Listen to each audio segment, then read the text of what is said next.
Hi friends, இன்றைக்கி டிஃபனுக்கு ஒரு சேமியா உப்புமா தான் பார்க்க போகிறோம். எப்படி செய்யுதுன்னு பார்த்துலாமா? ஒரு பேனில் 2 ஸ்பூன் ஆயில், கொஞ்சம் கடுகு உளுத்தம் பருப்பு, 1 ஸ்பூன் கடலைப்பருப்பு, கொஞ்சம் கறிவேப்பிலை, ஒரு 4-5 பச்சை மிளகா, ஒரு ஃபைனாக சாப் பண்ண ஒரு ஆனியன் சேர்த்து நல்லா வதக்கிக்க போகிறோம். இதோட ஒரு சின்ன தக்காளி சேர்த்து மிக்ஸ் பண்ணி நல்லா ஃப்ரை பண்ணி எடுத்துக்கலாம். எப்பவுமே ரவா உப்புமா செஞ்சிட்ருக்கீங்களா? இந்த மாதிரி சேமியா உப்புமா செஞ்சு கொடுங்க, பசங்களும் விரும்பி சாப்பிடுவாங்க.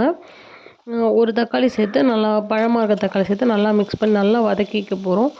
வதங்கின உடனே தேவையான அளவு மஞ்சள் பொடி, ரொம்ப சிம்பிளாக காலையில் செஞ்சிடலாங்க.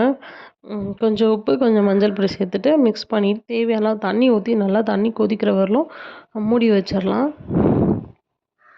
இப்போது நான் இன்றைக்கி அணில் சேமியாலாம் செஞ்சுருக்கேன். தண்ணி ஊற்றி நல்லா தண்ணி கொதித்து வரணும். தேவையான அளவு தண்ணி ஊற்றிக்கலாம். நல்லா தண்ணி கொதித்த உடனே சேமியா போட்டு மிக்ஸ் பண்ணால் போதுங்க. இப்போ பாருங்கள், நல்லா தண்ணி கொதிச்சிருச்சு. இப்போது நான் எடுத்து வச்சுருக்கேன் சேமியா சேர்த்துக்கிறேன்.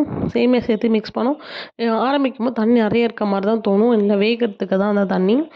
கொஞ்ச நேரத்தில் ஒரு லோ ஃப்ளேமில் வச்சு செய்யுங்க. ஒரு 5 நிமிஷம் கூட கிடையாது, ஒரு 2 மினிட்ஸ்லேயே அந்த தண்ணியெல்லாம் நல்லா ட்ரை ஆகி சேமியா நல்லா உதிரி உதிரியாக நம்மளுக்கு வந்துடும். இப்போ பார்த்திங்கன்னா அந்த தண்ணியெல்லாம் வற்றிடுச்சு. இப்போ நம்ம பிளேட்டில் எடுத்து சர்வ் பண்ண வேண்டியதான். டேஸ்ட்டும் சூப்பராக இருக்குங்க.